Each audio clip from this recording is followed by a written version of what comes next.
Hey geometry family, we are talking more today about inscribed angles. This is such an exciting topic and such a cool topic that I wanted to spend 2 full lessons on it. Some of the things that we're going to be talking about today we kind of alluded to in our previous lesson, but we're going to really solidify it today. And there's also going to be parts that we add into our toolkit, so make sure you have your toolkit on hand so you can add those in later. The first thing we're going to be talking about is if you have 2 inscribed angles that intercept the same arc. If I have 2 inscribed angles that intercept the same arc, then what's true about those angles? Well, let's look. So over here, I have a couple of inscribed angles, right? If I'm looking at angles 1 and angles 2, angle 1 starts at A and goes out to D and C. And then angle 2, which starts at B, also goes out to D and C.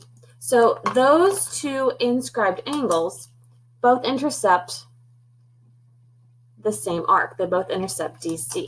So because that happens, we know that those inscribed angles are going to be congruent. Okay?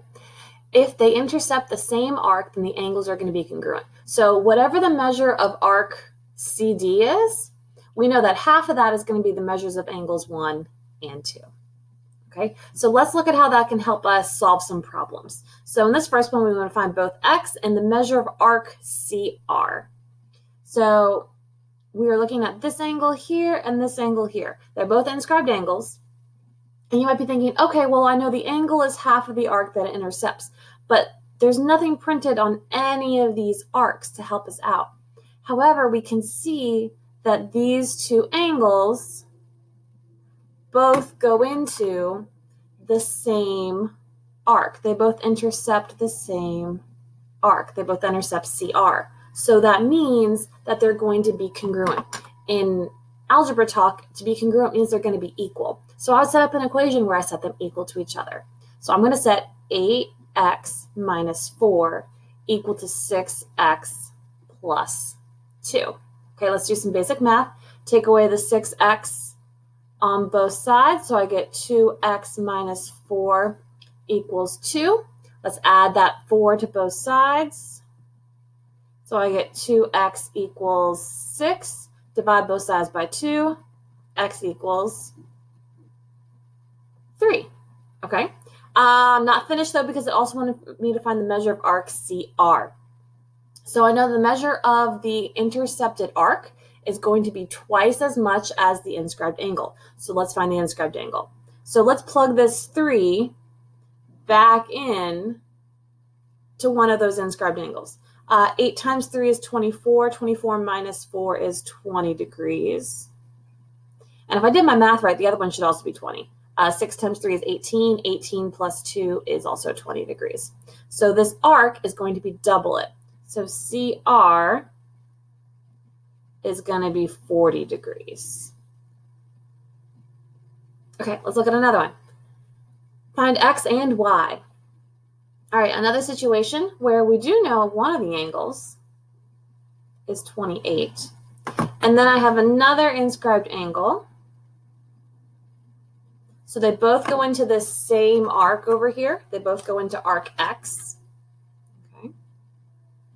So I can see if this is 28, then X is going to be 28 times 2. Because remember, the ice cream, the arc, is always going to be twice or double the cone, the angle. So 28 times 2 is going to give us 56 degrees.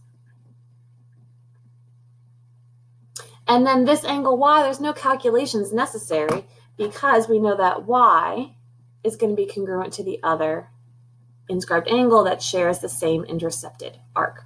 So y is going to just be 28 degrees, no calculations necessary.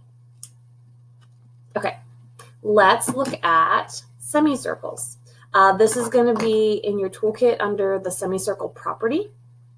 If an inscribed angle intercepts a diameter, okay, then the angle is going to be a 90-degree right angle. Because think, the diameter cuts the circle in half. So this arc right here, this arc AC, is 180 degrees. And we know the inscribed angle is half of the intercepted arc. So that would make angle B a 90-degree angle. Which is then really cool because if we have a 90-degree angle, and now we have a triangle formed with the inscribed angle and the diameter, we could then maybe use different right angle properties or right triangle properties, maybe Pythagorean theorem, maybe some SOHCAHTOA, who knows. All right, let's look at an example. Find the measures of angles 1 and angles 2. All right, so we have a lot going on here. I can see that angle FJH is an inscribed angle, and it intercepts the diameter, right? The endpoints of the angle are also the endpoints of the diameter, which makes angle J a 90-degree angle. So go ahead and draw that box in there. Same thing up here. Angle FGH also intercepts that diameter, right? That semicircle. So that's going to be a right angle there. So angle 2, I know right off the bat, is 90 degrees. Angle 1, I can figure out because this is a triangle, right? This triangle FJH. And we remember from before that the angles of a triangle always add up to 180 degrees. So if I do 180 minus 90 minus 40, I should get 50 degrees. For that. All right, let's look over here. Find the value of x and also the measure of angle NMQ. NMQ. So I want to find this guy down here.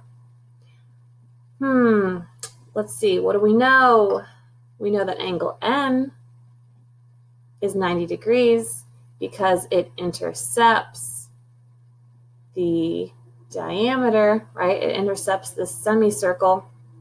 So we know that these two acute angles here, angles M and Q, need to be complementary. Complementary means they add to 90 degrees. So let's set up my equation so they add to 90.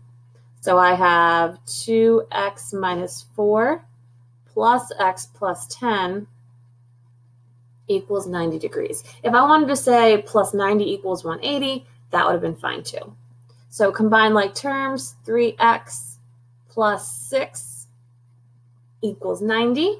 Take away 6 on both sides. 3x equals 84.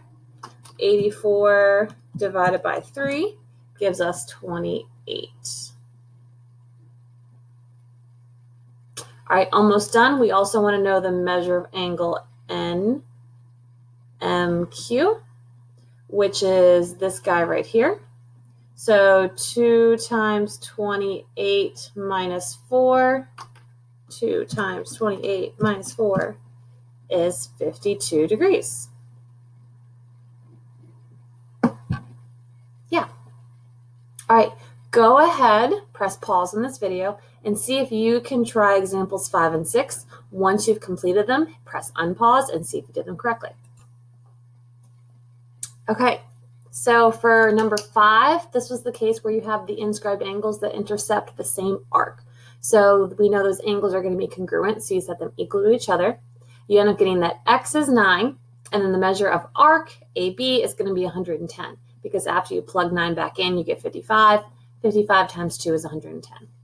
Now for number 6, we have a bunch of inscribed angles that intercept diameters. So we know angles B and E are both 90 degrees.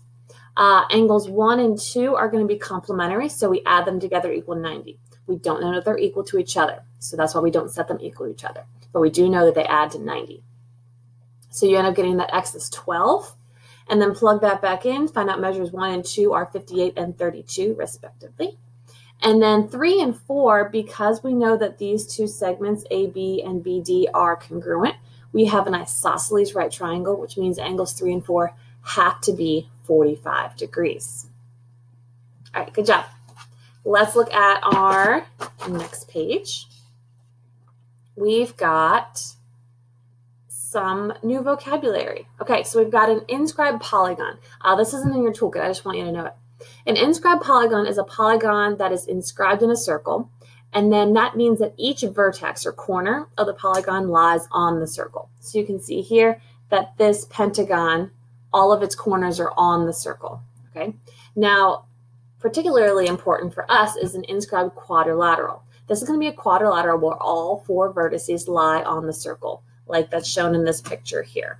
Okay, and this is going to be what you add to your toolkit, both this part and this part.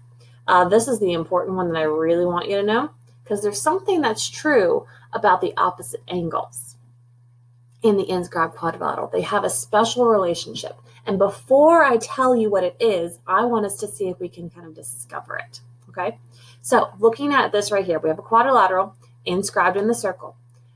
We want to solve for x. And all we know is that angle C is 100. What are we going to do? All right, well, let's start filling out stuff that we know.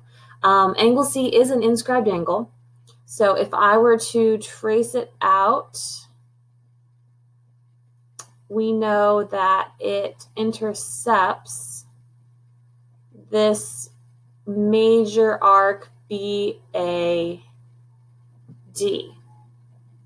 Okay, so that means that the measure of arc BAD is going to be double 100, which is 200 degrees.